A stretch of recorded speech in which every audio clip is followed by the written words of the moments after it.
Hollywood हंगामा explainer के viewers आपका स्वागत है। आज मैं आपके लिए लाया हूँ साल 2022 की action comedy film bullet train की एक्सप्लेनेशन। इस फिल्म को डायरेक्ट किया है डेविड लैच ने और फिल्म के लीड रोल में शामिल हैं Brad Pitt, Joey King, Aaron Taylor, Sandra Bullock, Michael Shannon, Brian और दीगर एक्टर शामिल हैं। वीडियो शुरू करने से पहले तमाम दोस्तों से रिक्वेस्ट है, वीडियो को लाइक, शेयर और चैनल को सब्सक्राइब ज़रूर करें। तो चलें बिना किसी देरी के शुरू करते हैं एक्सप्लेनेशन। फिल्म के शुरू में हम लेडी बग को देखते हैं जो फ़ोन पर मारिया नामी लेडी से बातें कर रहा होता है। पेशे के लिहाज से बग एक किलर होता है, मगर वो जब भी काम करने जाता है कोई ना कोई गड़बड़ हो जाती है। तो मारिया नामी लेडी बग को एक काम देती है कि बुलेट ट्रेन में से इसे एक ब्रीफ केस चुरा कर लाना है।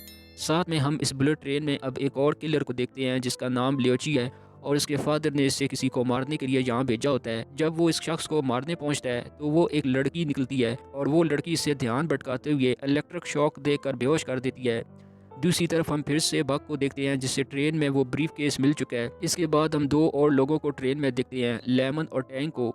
ये दोनों एक ख़तरनाक अंडरवर्ल्ड के माफिया वाइट डेथ के बेटे को यहाँ बचाने आए होते हैं। जिसके साथ साथ हमें यहाँ ये भी पता लगता है जो ब्रीफ केस बग ने चुराया है वो वाइट डेथ का ही है। अब लेमन और टैंक को अपने ब्रीफ केस के चोरी होने का भी पता लग जाता है जिससे वो काफ़ी घबराए हुए होते हैं।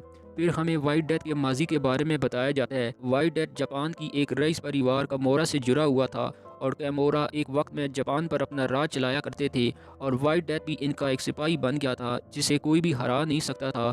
और इस तरह वाइट डेथ ने काफ़ी सालों तक इनकी वफादारी की, लेकिन इसने अपना राज बनाने के लिए इसने सारे कमोरा परिवार वालों को मार दिया था। अब वापस हम प्रेजेंट में देखते हैं, वाइट डेथ के बेटे को किसी ने मार दिया होता है और ये देखकर लेमन और टैंक और भी मुश्किल में पड़ जाते हैं। दूसरी तरफ लोची को जब होश आता है तो वो इस लड़की को मारने की कोशिश करता है, लेकिन इससे वो बताती है कि इसका बेटा इसके कब्जे में है और अगर इसने इसे मारा तो वो इसके बेटे को भी मार देगी। अब बग इस ब्रीफ केस को लेकर ट्रेन से निकलने ही वाला होता है कि तभी इसका सामना द वुल्फ नामी एक किलर से होता है। वुल्फ मैक्सिकन माफिया के लिए काम करता था और इसकी मुलाकात एक लड़की से हुई और इससे वो शादी करने वाला था। लेकिन इसकी शादी में बग वुल्फ के बॉस को मारने आया था, लेकिन इस शादी में और भी बहुत सारे लोगों की जान चली गई जिसमें वुल्फ की होने वाली बीवी भी थी और इसी बात का बदला लेने वुल्फ यहाँ आया है। पर लड़ाई के दौरान बग इसे मार देता है। इसको मारने के बाद बग जब यहाँ से जा रहा होता है तो प्रिंस इसके हाथ में वो ब्रीफ केस देख लेती है और बग फिर वो ब्रीफ केस एक जगह छुपा देता है और फिर प्रिंस इसका वो ब्रीफ केस चुरा लेती है और इसे खोलने पर पता लगता है कि इसमें बहुत पैसे होते हैं और साथ में और भी बहुत सारी कीमती चीज़ें। प्रिंस फिर इस ब्रीफ केस में बम लगा देती है ताकि जब ये ब्रीफ केस वाइट डेथ खोले तो वो मर जाए। दरअसल प्रिंस वाइट डेथ को मारने के लिए यहाँ आई थी।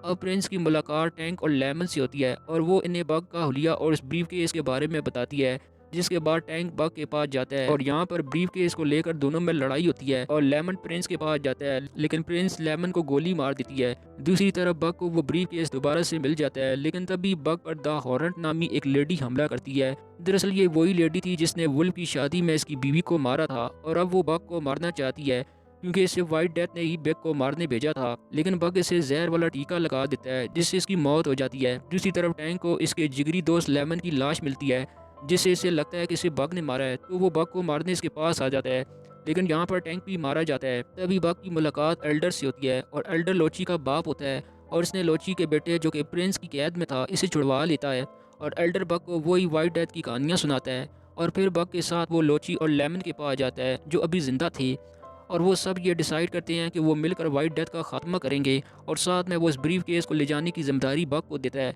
और अब वो लोग लास्ट स्टेशन पर आ पहुंचते हैं जहां वाइट डेथ अपने आदमियों के साथ ब्रीफ केस लेने के लिए एंट्री करता है और इसका सामना पहले प्रिंस से होता है जो असल में इसकी बेटी थी और इससे नफरत करती थी और इसके भाई को भी इनके अपने बाप ने मरवाया था क्योंकि वो हमेशा काम में गड़बड़ करता था। लेकिन प्रिंस अपने बाप को मार नहीं पाती और बग वो ब्रीफ केस वाइट डेथ के हवाले कर देता है। लेकिन जैसे ही इसके आदमी ब्रीफ केस को खोलते हैं तो एक धमाका हो जाता है और वाइट डेथ और एल्डर के बीच लड़ाई होती है और एल्डर और उसका बेटा वाइट डेथ को मार देते हैं। प्रिंस अपने बाप की मौत पर खुश तो होती है लेकिन वो नाराज भी होती है, इसलिए वो बग एल्डर लोची को मारने वाली होती है कि तभी लेमन एक ट्रक से इसे कुचल देता है और अब ये तीनों अपने घर जाने का फैसला करते हैं और वहाँ तभी मारिया भी आ जाती है और बग इसके साथ चला जाता है और ये फिल्म यहीं पर दी एंड हो जाती है।